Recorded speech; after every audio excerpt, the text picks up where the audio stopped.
ನಮ್ಮ ಶಾಲೆ ನಮ್ಮ ಹಕ್ಕು ನಮ್ಮ ಹಕ್ಕು. ನಮ್ಮೂರ ಶಾಲೆ ಉಳಿಯಲಿ ಉಳಿಯಲಿ. ಕೆಪಿಎಸ್ ಮ್ಯಾಗ್ನೆಟ್ ಯೋಜನೆಗೆ ಧಿಕ್ಕಾರ ಧಿಕ್ಕಾರ. ಕೆಪಿಎಸ್ ಮ್ಯಾಗ್ನೆಟ್ ಯೋಜನೆಗೆ ಧಿಕ್ಕಾರ ಧಿಕ್ಕಾರ. ನಮ್ಮೂರ ಶಾಲೆ ಉಳಿಯಲಿ ಉಳಿಯಲಿ. ನಮ್ಮೂರ ಶಾಲೆ ಉಳಿಯಲಿ ಉಳಿಯಲಿ. 40,000ಕ್ಕೂ ಹೆಚ್ಚಿಗೆ ಸರ್ಕಾರಿ ಶಾಲೆಗಳನ್ನ ಮುಚ್ತಾ ಇದ್ದಾರೆ.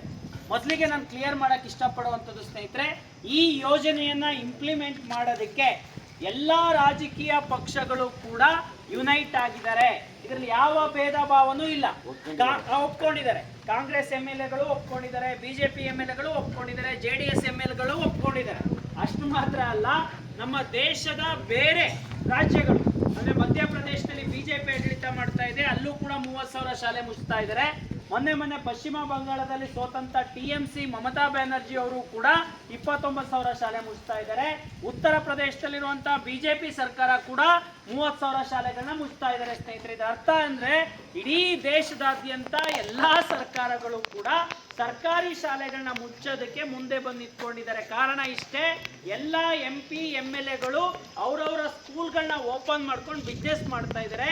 ಲಾಸ್ ಆಗದೆ ಇರುವಂತ ಏಕೈಕ ಬಿಸ್ನೆಸ್ ಯಾವುದಪ್ಪ ಅಂದ್ರೆ ಎಜುಕೇಶನ್ ಅಲ್ಲಿ ಇನ್ವೆಸ್ಟ್.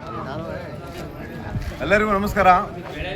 ಕರ್ನಾಟಕ ರಾಜ್ಯದಲ್ಲಿ KPS ಶಾಲೆಗೆ ಮತ್ತೆ ಪ್ರಾಥಮಿಕ ಶಾಲೆಗಳನ್ನು ಎಲ್ಲವನ್ನು ಮರ್ಜ್ ಮಾಡಿ ಮ್ಯಾಗ್ನೆಟಿಕ್ ಥರ ಒಂದು ಮಾಡಿ ಶಾಲೆಗಳನ್ನು ಮುಚ್ಚಿ ಬರೀ KPS ಶಾಲೆಗಳನ್ನು ಉಳಿಸಬೇಕು ಅಂತ ಸರ್ಕಾರ ಒಂದು ಆದೇಶವನ್ನು ಮಾಡಿದೆ. ಅದು ಎಲ್ಲ ರಾಜಕಾರಣಿಗಳು, ರಾಜಕೀಯ ಪಕ್ಷದವರು, ಎಲ್ಲ ಪಕ್ಷಗಳು ಒಪ್ಕೊಂಡಿದ್ದಾರೆ.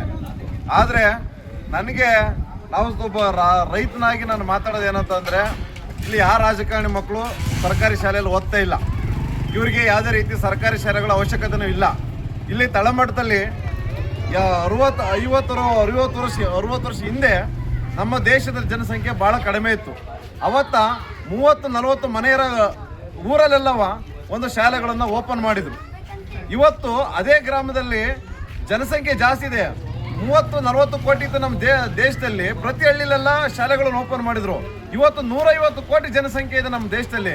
ಆದರೆ ಇವತ್ತು ಶಾಲೆಗಳನ್ನು ಮುಚ್ಚಿ ಒಂದು ಪಂಚಾಯತ್ಗೆ ಒಂದು ಶಾಲೆ ಅಂತ ಮಾಡ್ತಿದ್ದಾರೆ. ಇದ್ರ ಉದ್ದೇಶ ಏನಪ್ಪ ಅಂತಂದ್ರೆ, ಏನಕ್ಕೆ ಇವ್ರ ಉದ್ದೇಶ ಇರಬಹುದು ಅಂತ ನಾನು ಹೇಳ್ದು, ಸರ್ಕಾರಿ ಶಾಲೆಗಳನ್ನು ಮುಚ್ಚಿ ಆ ಶಾಲೆಯಲ್ಲಿ ಬಾರ್ ಅಂಡ್ ರೆಸ್ಟೋರೆಂಟ್ ಮಾಡ್ಬೋದು ಅಂತ ಇವ್ರ ಉದ್ದೇಶ ಇರ್ಬೋದು ಅನ್ನೋದು ನನಗೆ ಗೊತ್ತಿಲ್ಲ. ಯಾಕೆ ಅಂತಂದ್ರೆ, ಒಂದು ಸರ್ಕಾರಿ ಶಾಲೆಗಳು ಮುಚ್ಚಿರೆ ಇವರು ಅದೇ ಪೋಷಕರು ಮಕ್ಕಳು ಪ್ರೈವೇಟ್ ಸ್ಕೂಲಿಗೆ ಹೋಗ್ತಾರೆ. ಇಲ್ಲಿ ಸರ್ಕಾರಕ್ಕೆ ಬಾರ್ ಅಂಡ್ ರೆಸ್ಟೋರೆಂಟ್ ಮಾಡಿದ್ರೆ ಸರ್ಕಾರಕ್ಕೆ ಆದಾಯನೂ ಬರುತ್ತೆ. ಇಲ್ಲಿ ಸ್ಕೂಲು ಕ್ಲೋಸ್ ಮಾಡಿದಂಗೆ ಆಗುತ್ತೆ. ಒಂದ್ ಕಡೆ ಜನಗಳು ಕುಡಿತಕ್ಕೂ ದಾಸರ ಮಾಡೋ ವ್ಯವಸ್ಥೆನೂ ಆಗುತ್ತೆ. ಅಂದ್ರೆ ಸಾರ್ವಜನಿಕರು ಶಿಕ್ಷಣ ಪಡೆದ್ರೆ ತಾನೇ ಪ್ರಶ್ನೆ ಮಾಡೋಕ್ಕೆ ಸಾಧ್ಯ. ಅದರಿಂದ ಶಿಕ್ಷಣ ವ್ಯವಸ್ಥೆ ಇಲ್ಲ ಅಂತಂದ್ರೆ ಈ ಜನ ಹೆಂಗೆ ಬುದ್ಧಿವಂತರಾಗ ಸಾಧ್ಯ? ಅದರಿಂದ ದಯವಿಟ್ಟು ಸರ್ಕಾರ ಹೇಳ್ಕೊಂಡಿರ್ಬೋದು, ನಾವು ಬುದ್ಧಿವಂತರು, ಜನಗಳಿಗೆ ಗೊತ್ತಿಲ್ಲ ನಮ್ಮ ವ್ಯವಸ್ಥೆ ಅಂತ ತಿಳ್ಕೊಂಡ್ರು. ದಯವಿಟ್ಟು ಸರ್ಕಾರದವರು ಈ ವ್ಯವಸ್ಥೆನ ದಯವಿಟ್ಟು ಹಿಂದೆ ತಗೊಳ್ಳಿ.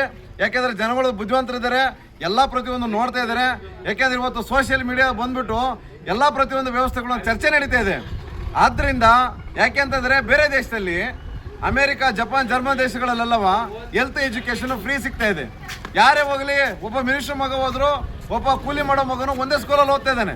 ಯಾಕೆ ನಮ್ಮ ದೇಶದಲ್ಲಿ ಈ ವ್ಯವಸ್ಥೆ ಆಗ್ತಾ ಇಲ್ಲ? ನಮ್ಮ ದೇಶದಲ್ಲಿ ISS ಟ್ಯಾಕ್ಸ್ ಪೇ ಮಾಡ್ತಾ ಇದೀವಿ.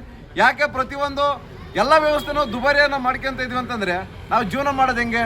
ಇವತ್ತು ಬೇರೆ ದೇಶಕ್ಕೆ MBBS ಇಂಜಿನಿಯರಿಗೂ JE ಓದಕ್ಕೆ ಇವತ್ತು ಆಸ್ತಿ ಮಾರಿ ಮಕ್ಕಳನ್ನ ಕಳಿಸ್ತಾ ಇದ್ದಾರೆ. ಯಾಕೆಂದ್ರೆ ನಮ್ಮ ದೇಶದಲ್ಲಿ ವ್ಯವಸ್ಥೆ ಸರಿ ಇಲ್ಲ, ಶಿಕ್ಷಣ ವ್ಯವಸ್ಥೆ ಸರಿ ಇಲ್ಲ, ದುಡ್ಡು ಕಟ್ಟಕ್ಕಾಗೋದಿಲ್ಲ ಅಲ್ಲಿ ಕಡಿಮೆ ಅಂತ. ಇನ್ನು ಮುಂದಿನ ಒಂದು 10 ವರ್ಷ ಹೋಯ್ತು ಅಂತಂದ್ರೆ LKG ಇಂದ ಬೇರೆ ದೇಶದ ವ್ಯವಸ್ಥೆ ನಮ್ಮ ದೇಶದಲ್ಲಿ ಹುಟ್ಟಾಗುತ್ತೆ. ದಯವಿಟ್ಟು ಇದನ್ನ ಕರ್ನಾಟಕ ರಾಜ್ಯದ ಜನತೆ ಇದನ್ನ ಎಚ್ಚೆತ್ಕೋಬೇಕು. ಯಾವುದೇ ಊರಲ್ಲಿ, ನಿಮ್ಮೂರಲ್ಲಿ ಇವತ್ತು ನಾವು ಶಿಕ್ಷಣ ಕಲ್ತಿದ್ದೀವಿ ಅಂತಂದ್ರೆ ನಿಮ್ಮೂರ ಯಾವುದೇ ದೇವಸ್ಥಾನದಿಂದ ಆಗಿರ್ಬೋದು, ಯಾವುದೇ ರೀತಿ ಮಸೀದಿ ಮಂದಿರ ಆಗಿರೋದು ನಾವು ವಿದ್ಯಾವಂತರಾಗ ಸಾಧ್ಯ ಇಲ್ಲ. ನಮ್ಮೂರಲ್ಲಿ ಪ್ರತಿಯೊಂದು ಸರ್ಕಾರಿ ಶಾಲೆಗಳು ಉಳ್ಕೊಂಡ್ರೆ ಮಾತ್ರ ನಾನು ಇವತ್ತು 4 ಅಕ್ಷರ ಕಲಿತೀನಿ. ಇಲ್ಲಾಂದ್ರೆ ನಾನು ಒಬ್ಬ ಬಿಕಾರಿ ಹಿಡ್ಕೊಂಡು ಯಾವುದೋ ದೇವಸ್ಥಾನ ಮುಂದೆ ನಾನು ಚುಪ್ ಹಿಡ್ಕೊಂಡು ನಿಂತ್ಕೋಬೇಕಾಗತ್ತೆ. ಈ ವ್ಯವಸ್ಥೆ ಯಾರು ಮಾಡ್ಕೊಳಕ್ ಹೋಗ್ಬೇಡಿ. ಪ್ರತಿ ಹಳ್ಳಿಯಲ್ಲಿಯೂ ಹೇಗೆ ನಾವು ದೇವಸ್ಥಾನ ಕಟ್ಕೋಬೇಕು ಅಂತ ನಾವು ದೇವಸ್ಥಾನ ಕಟ್ಟಕ್ಕೆ ನಾವೆಲ್ಲ ಏನು ಹೆಂಗಸರು, ಮಕ್ಕಳು, ಹಿರಿಯರೆಲ್ಲ ಒಗ್ಗಟ್ಟಾಗ್ತೀವಿ, ಅದೇ ರೀತಿ ಪ್ರತಿಯೊಂದು ಶಾಲೆ ಕಟ್ಟಕ್ಕೆ ಪ್ರತಿ ಹಳ್ಳಿಲಿ ಒಂದು ಶಾಲೆಯನ್ನು ಉಳಿಸೋಂಥ ಜವಾಬ್ದಾರಿ ಕರ್ನಾಟಕದಲ್ಲಿ ವ್ಯವಸ್ಥೆ ಆಗಬೇಕು. ಆತರ ಮಾತ್ರ ಉಳ್ಕೊಳತ್ತೆ.